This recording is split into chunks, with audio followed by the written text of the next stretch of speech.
en y consacrant une grande partie de nos dépenses. Sur les 122 millions d'euros qu'atteignent les propositions de dépenses nouvelles en section de fonctionnement, plus de la moitié concerne les dépenses sociales héritées du département, et désormais les nôtres. L'action sociale au sens large représente au final, à l'issue de ce budget, un montant supplémentaire, un montant total de 693 millions d'euros, soit un tiers de nos dépenses réelles de fonctionnement. C'est aujourd'hui, et de loin, le premier poste budgétaire de notre métropole.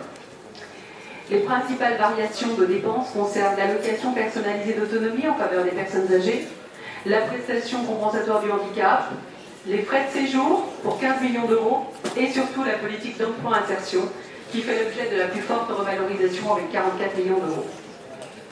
Nous voyons bien avec ces quelques chiffres que les nouvelles compétences sociales constituent un véritable défi financier pour notre collectivité. La métropole est confrontée à une demande croissante en matière sociale, autant pour des raisons structurelles, en lien avec la démographie, que pour venir en aide aux personnes fragilisées par la crise.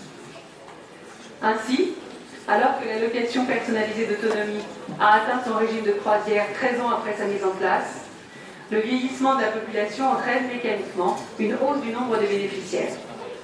Les frais de séjour sont également fortement impactés par la création de places et la hausse des tarifs des établissements. Pour ce qui concerne le revenu de solidarité active, les dépenses sont fortement corrélées à la conjoncture économique et notamment au chômage de longue durée, puisque les personnes en fin de droit deviennent de nouveaux bénéficiaires des minima sociaux. Depuis 2009, dans un contexte économique contraint, le nombre d'allocataires a augmenté de plus de 60%. La nouvelle revalorisation proposée donne une idée de l'importance de cette charge. Le défi à relever est d'autant plus grand que la métropole ne maîtrise pas les principaux paramètres de ces charges, tels que les conditions d'accès et le montant des prestations, pas plus que la création des nouveaux droits.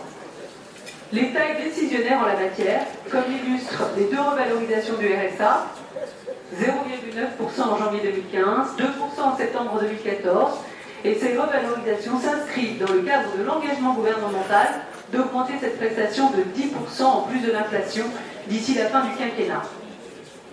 Pour autant, l'État n'assume pas complètement ses responsabilités, puisque les compensations de transfert de compétences sont très largement insuffisantes.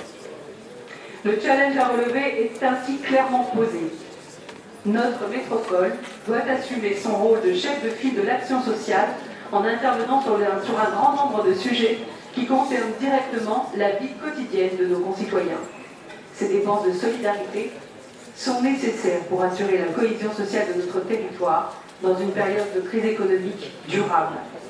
Mais elle doit également dans le même temps pleinement jouer son rôle dans ses nombreux autres champs de compétences au service du développement de notre territoire. Et c'est pourquoi il nous faut privilégier l'investissement qui a été présenté dans le rapport précédent, et ce pour ne pas fragiliser un tissu économique déjà particulièrement impacté par la crise et assurer les besoins structurels importants.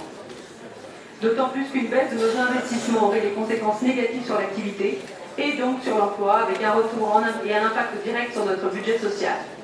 Il est donc indispensable de maintenir notre dynamique d'autofinancement. Je vous remercie.